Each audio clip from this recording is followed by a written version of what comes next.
L'être humain est programmé pour se reproduire et l'ego profite de cette programmation pour réaliser des fantasmes sexuels. Pour contrer cette programmation, il est important de trouver un équilibre entre la satisfaction des pulsions sexuelles et le développement de la conscience.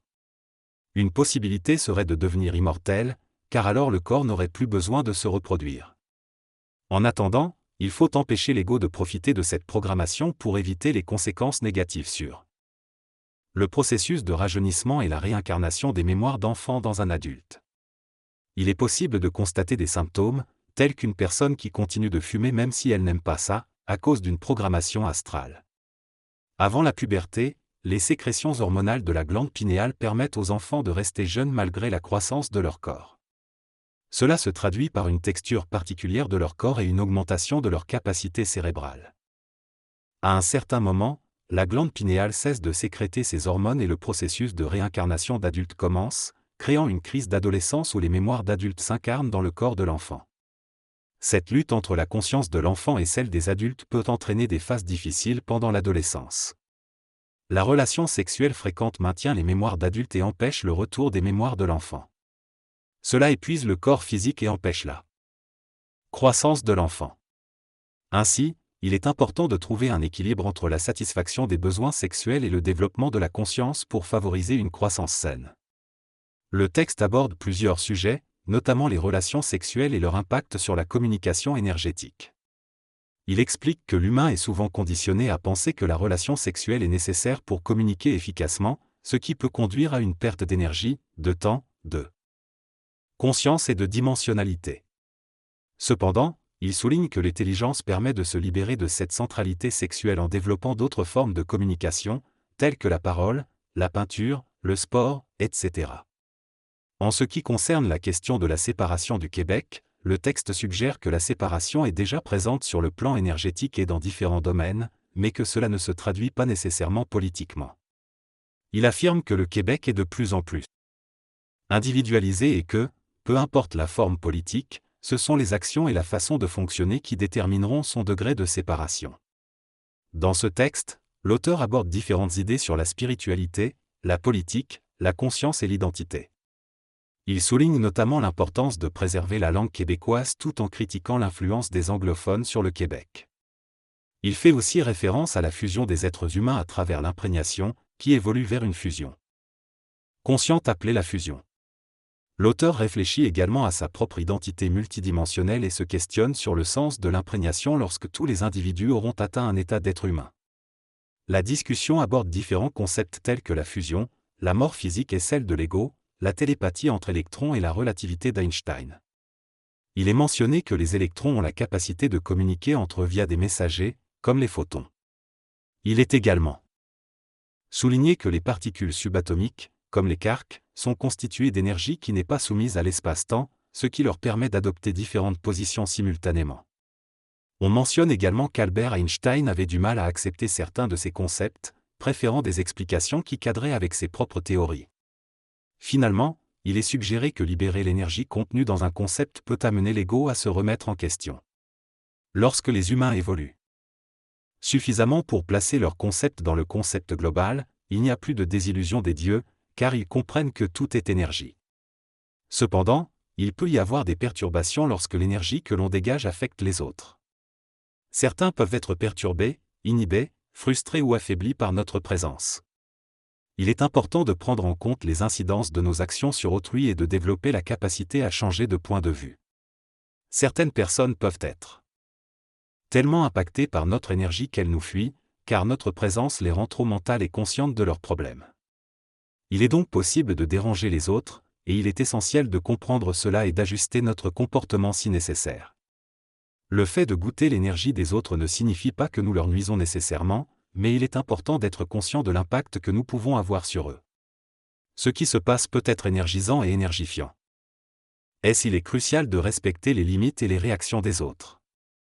Lors de cet échange, il est question de l'impact de l'intelligence sur l'ego des individus. L'intervenant affirme qu'il ne plante pas l'ego des personnes avec qui il travaille, mais stimule plutôt leur intelligence. Cependant, il mentionne que si un individu n'est pas capable de supporter suffisamment d'énergie, il peut devenir drogué par cette énergie et perdre sa conscience.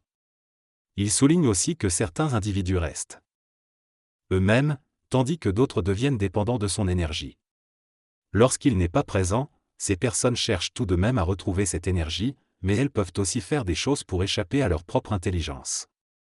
Enfin, il évoque le cas d'une personne qui a connu des comportements violents et confirmé que lorsqu'elle était en contact avec lui, elle remettait en question ses comportements, ce qui lui causait de la souffrance. L'or a longtemps été considéré comme une source d'énergie pour nos ancêtres et est traditionnellement associé à la richesse et à la valeur. Cependant, l'art et les objets en or étaient plus symboliques que pratiques, contrairement à l'aluminium qui était considéré comme précieux à une époque. Au fil du temps, l'art a perdu de sa valeur en tant que moyen d'échange, et des billets de banque ont été inventés. Aujourd'hui, les métaux tels que l'uranium, le titane et le cobalt, ainsi que les semi-conducteurs, jouent un rôle de plus important dans la création de richesses, en particulier dans le domaine de la technologie. L'or reste un symbole de richesse, mais sa valeur est surtout basée sur notre croyance collective en son importance. Le vol de grandes quantités d'or aurait donc des conséquences importantes car cela remettrait en question la valeur de l'or pour tout le monde. L'auteur commence par parler d'un matériau qui ressemble à de l'argent mais n'a pas ses qualités, puis il évoque d'autres métaux similaires à l'or et à l'argent mais qui ne les égalent pas en termes d'esthétique. Il souligne également que certains matériaux peuvent être plus efficaces que l'or ou l'argent, notamment en termes de recouvrement et de plaquage. Il mentionne ensuite l'importance de l'or et de l'argent dans la valeur émotionnelle que certaines personnes leur accordent, mais précise que cela relève d'une autre dimension. Il explique que l'homme cherche constamment à repousser les limites de sa compréhension de la matière, ce qui permet d'améliorer les capacités cognitives et d'élargir le vocabulaire. Il donne l'exemple du piège à neutrinos pour illustrer cette quête de compréhension. L'auteur estime que ces avancées technologiques permettent à la conscience planétaire de se développer et à l'humanité de mieux supporter et intégrer l'intuition. Il conclut en soulignant l'importance de combiner rationalité et intuition pour favoriser le progrès scientifique. Ce texte parle des différences entre la vision ésotérique et la science, en suggérant que la science peut valider certaines croyances ésotériques. Il évoque l'idée d'un centre-source d'énergie plus puissant que tous les soleils réunis, qui pourrait être révélé par les découvertes scientifiques dans l'espace. L'auteur souligne également l'importance de précision dans la terminologie scientifique, en soulignant que des mots tels que eau ou sel peuvent avoir différentes compositions. Il mentionne ensuite les 4 éléments, terre, eau, air et feu, et la découverte d'une énergie qui remplit ce que l'on appelle le vide. L'auteur aborde également la notion d'éther, qui permettrait la communication entre individus et le trajet de la lumière, mais qui a été remise en question. Il conclut en soulignant que les différentes perceptions de la réalité peuvent coexister et être utilisées selon les besoins, et que la capacité de se conscientiser, combinant l'intuition et la pensée rationnelle, est essentielle pour l'évolution humaine. Dans cette conversation, il est question de la tension entre les personnes cartésiennes, qui privilégient l'intellect, et les intuitifs purs, qui se fient à leur instinct.